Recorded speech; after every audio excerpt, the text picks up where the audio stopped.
Election পরবর্তীতে আমরা জানি যে গত 13ই ফেব্রুয়ারি বেশ কিছু জায়গায় বেশ কিছু ঘটনা ঘটার উৎপাত শুরু হয়েছিল, যার প্রেক্ষিতে আমরা তাৎক্ষণিক কিন্তু আমরা অ্যাকশনে যাই। আপনারা জানেন শ্রীনগরে একটা দুর্ঘটনা ঘটে, দুই পক্ষের মধ্যে মারামারি হয় এবং আমরা তাৎক্ষণিক সেখানে যেয়ে সমাধান করি। আনন্দপুরে একটা ঘটনা ঘটার সম্ভাবনা ছিল মোল্লাকান্দির, সেখানেও কিন্তু আমরা দ্রুত আমাদের পেট্রোল পাঠিয়ে সেটাকে আমরা নিয়ন্ত্রণে নিয়ে আসি। এছাড়াও ভিটিও আগলায় কিছু ঘরবাড়ি ভাঙচুরের ঘটনা ঘটে, যেখানে আমরা 2 জনকে তাৎক্ষণিক আমরা গ্রেপ্তার করে পুলিশের কাছে সোপর্দ করি। এদিন আরেকটি ঘটনা যেটা আমাদেরকে আসলে খুবই ব্যথিত করেছে, যেটা হচ্ছে আপনার চর আবদুল্লাপুর সদরের মধ্যে পড়েছে। এই চর আবদুল্লাপুরে একটি দুর্ঘটনা ঘটে, যেখানে আমরা দেখি ডাক্তার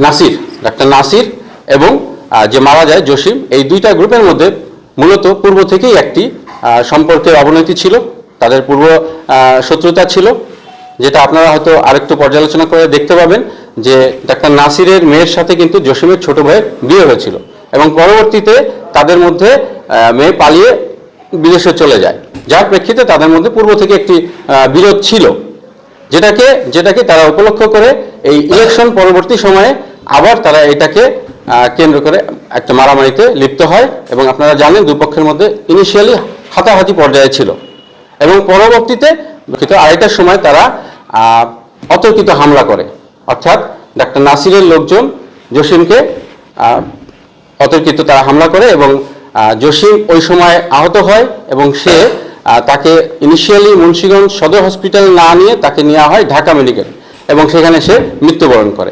এটা একটি অনাকাঙ্ক্ষিত ঘটনা ছিল, বাট আমরা তাৎক্ষণিক, আমি নিজেও ওই এলাকায় গিয়েছিলাম, আমার পেট্রোল টিম ওখানে গিয়েছিল, পুলিশের টিমও ওখানে ছিল। আমরা চেষ্টা করি এলাকাকে শান্ত করার এবং এলাকা শান্ত থাকে, বাট আমরা এটার সাথে সম্পৃক্ত যারা তাদেরকে ইনিশিয়ালি আমরা ধরতে পারিনি, বাট আমাদের সেটা চলমান রয়েছে, তাদেরকে ধরার কার্যক্রম। ইনশাল্লাহ আমরা চেষ্টা করে যাব।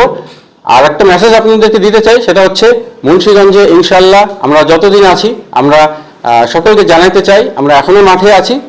সো সে অন্যায় করে কেউ পার পাবে না, সে যে দলের বা যে মনেরই হোক না কেন, আমরা ইনশাল্লাহ সেটা কোনোভাবেই প্রশ্রয় দিব না, এটা আমাদের প্রতিশ্রুতি।